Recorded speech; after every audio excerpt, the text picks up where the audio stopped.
Happening now at 5:01, the last day of summer vacation for kids in Albuquerque. While they're probably worried about what they're going to wear, what classes they're going to have, and more, there's a good chance parents are worried about school safety, or at least thinking about it. So we sent News 13's David Romero to find out what the district is doing to keep your kids safe. He is live at APS's headquarters this morning with what he found. Good morning to you, David. Good morning, Matt. APS officials say communication is key to safety. Now, this is something that they do on a regular basis between APS resource officers and Albuquerque police. Now, as of now, there are no drastic changes that are set to take place in what the district currently does as far as security measures are concerned for schools. Of course, they cannot release specific details as to what may be enacted in the event of an emergency, but they say that each school has a set of plans which involve school resource officers working with APD officers. Now, APS says they remain in constant discussion with police as to not only avoid tragedies like the elementary school shooting in Connecticut, but to also have efficient plans in place for all the schools here in Albuquerque. This is our site safety plan that is adapted to every school. So every year we send out a disc to the schools and they adapt it for them, but basically because it's all the new stuff. So every year we update our safety plans. They're very important. And of course, in addition to the schools being prepared, they say that they also want parents to be prepared. Make sure that parents know the proper contact numbers and how to get in touch with the school, in what avenues they need to learn of how to remain in constant communication or learn of emergencies that are happening around their kids' school. And of course, that means making sure that the kids know how to get a hold of them as well in the event of an emergency or things like lockdowns that take place sometimes throughout the year, because there may be something happening in a neighborhood nearby where police, for the safety of the kids, may lock them down. Although something may not be happening at the school, they want to make sure that they remain safe. Matt, back to you.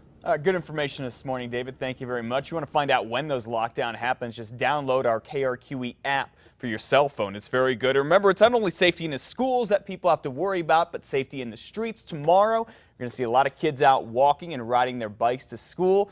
Please be careful for them, and don't forget to slow down in those school zones. All right, 5:03 now. You know, Santa Fe has one of the highest minimum wages in the whole country. In fact, it is second to just San Francisco. And now some people want that minimum wage for not just the city, for the whole county. A group called Working in America is passing around a petition to increase Santa Fe County's minimum wage from $7.50 an hour to $10.51 an hour. So far, the petition has about 4,000 signatures. It needs 7,000 to get on the ballot in November, but not all businesses like this idea. But we're in the pit of a recession, and it will affect businesses, especially people who are full-time employees. Hugh Hackett there says he would love to pay workers more, but he and other businesses simply can't afford it right now.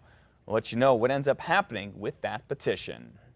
Well, time is now ticking away for the MDC to deal with its massive overcrowding problem, where it could end up facing some hefty fines in just a few weeks now. The MDC needs to move about 300 inmates to other jails by the beginning of next month, or it could pay up big time. That's because of a lawsuit that has been going on for 18 years now. Remember, earlier this year, we told you the jail planned to send inmates to other jails, even some in Colorado and Arizona. Well, it turns out those plans are falling through. It's not moving as quickly as we would like, and it's a temporary fix, but I think the more permanent fix is going to be coming from all the players. Well, dozens of inmates from the MDC are now in Sandoval County, and some could be on their way to Torrance County. But again, 300 more need to be moved in about the next 3 weeks. Well, the guy who's thinking about buying the Chamisa Hills Country Club in Rio Rancho is now asking the city for a contract so he can get lower rates for recycled water. According to the Rio Rancho Observer, recycled water rates for Chamisa Hills are expected to go up next July from 47 cents for every 1,000 gallons to more than $3. That's about 6 times more expensive.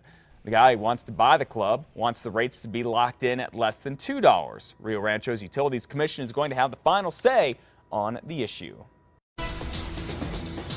Happening now at 5:05, today could be a particularly violent day in Egypt, and if so, it could have a big effect on the billions of dollars the U.S. gives that country every year. Egypt's police say they're going to clear out supporters of former President Mohamed Morsi from their protest camps.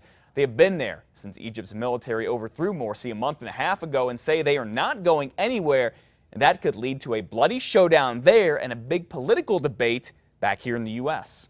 Any attack or the killing of Egyptians because of political differences, which the police and army are doing now, will be punished and could ignite all of Egypt. I'm afraid that the Congress of the United States would have to consider carefully the elimination of aid. All right, the Senator John McCain there. The U.S. gives Egypt billions of dollars in aid every year. I said billions with a B, partly because Egypt helps keep the peace with Israel, a major U.S. ally.